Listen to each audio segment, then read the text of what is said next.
Beginning in January 2025, Netflix will be the exclusive home of Raw in the United States, Canada, UK, Latin America.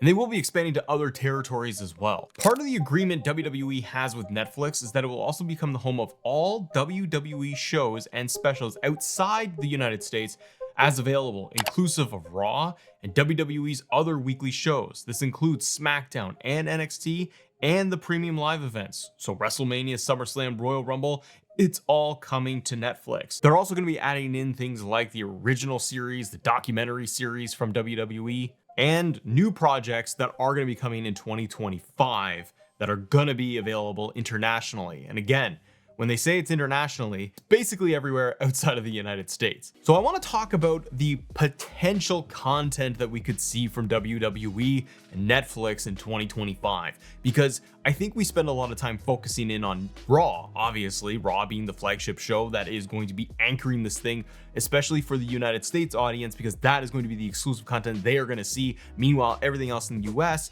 is going to be on Peacock still. So the PLEs are going to be on Peacock remaining in the United States. But like me, I live in Canada, and up here in the Great White North, we don't get the Peacock. We don't get the cock. So what we're going to be able to get is everything. If you're Canadian, UK, India, etc., you're going to be getting everything housed on Netflix, which is pretty massive when you think about it.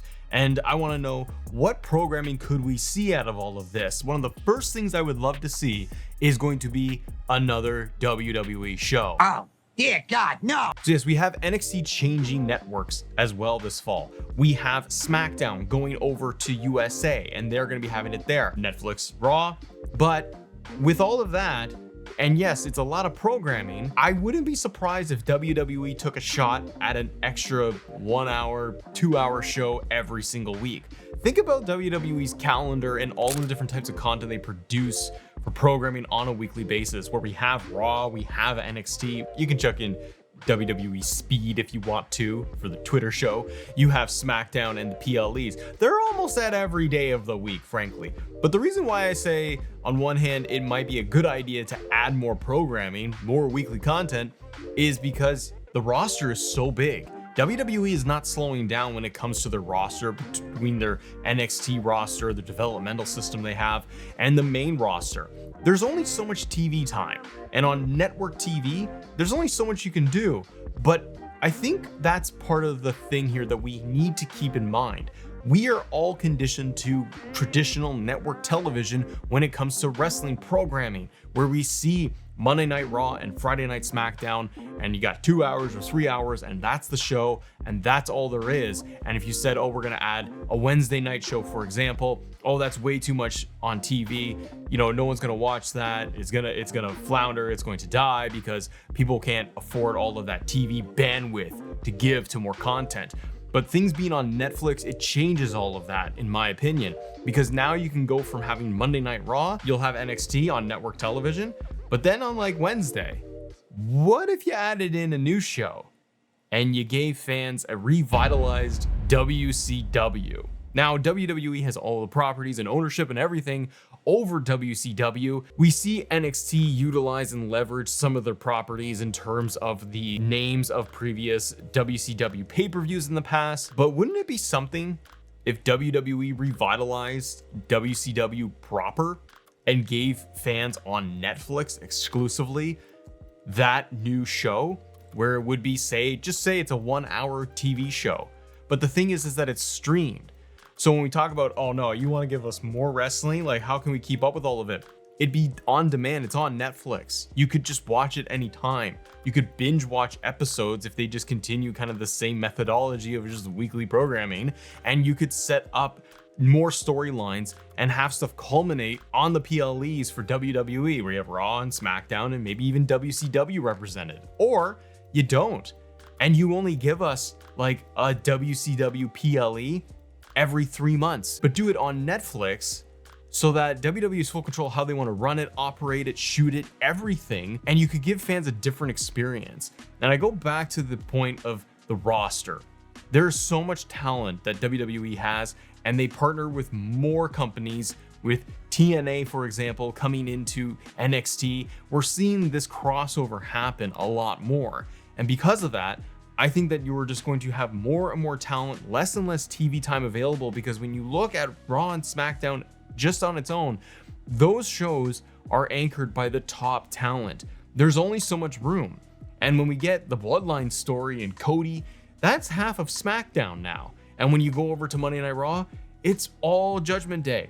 And then yes, there are more stories sprinkled in there, but it limits what they can do because it's gonna be occupied by the biggest talent. So then WWE always wants to get new talent brought in, refresh the rosters.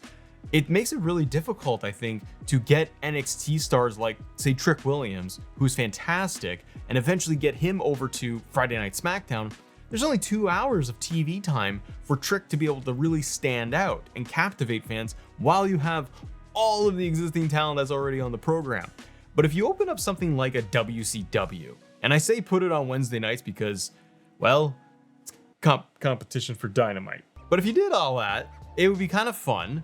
You could revitalize new, refreshed WCW championships, and you could move existing WWE talent over to WCW, and they could float. We see this already. We see main roster talent go to NXT, and I'm not saying that WCW would be a developmental system, but you could cherry pick a lot of unique talent, maybe ones that are just not being used in different stories at the moment, and move them over to WCW.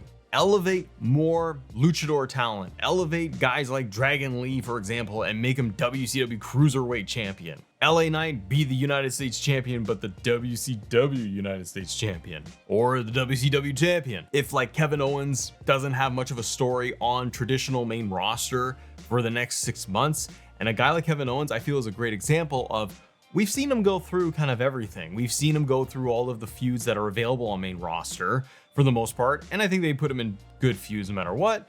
But you could take someone like a Kevin Owens and slide him over to WCW with a fresh crop of talent, a mixture of new stars, ones from different companies like TNA and traditional Monday Night Raw and Friday Night SmackDown, and have them anchor this brand new show.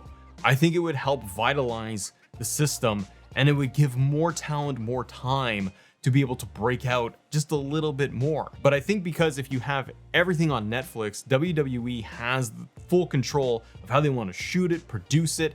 Do you have it part of like the road schedule of Monday Night Raw, where there's just an extra hour and it's all, the aesthetics are all WCW, but it's being filmed at where they have Monday Night Raw? You never know. They can shoot backstage segments differently as well. There's so much opportunity when it comes to Netflix, but WCW is definitely something I want to see added in. Now, when we have all the other opportunities here for Netflix, there is a lot more that they could add in, and we know that they're going to add in original programming, more documentary series, which I really feel the WrestleMania 40 documentary that we got recently on YouTube was kind of the introduction of that.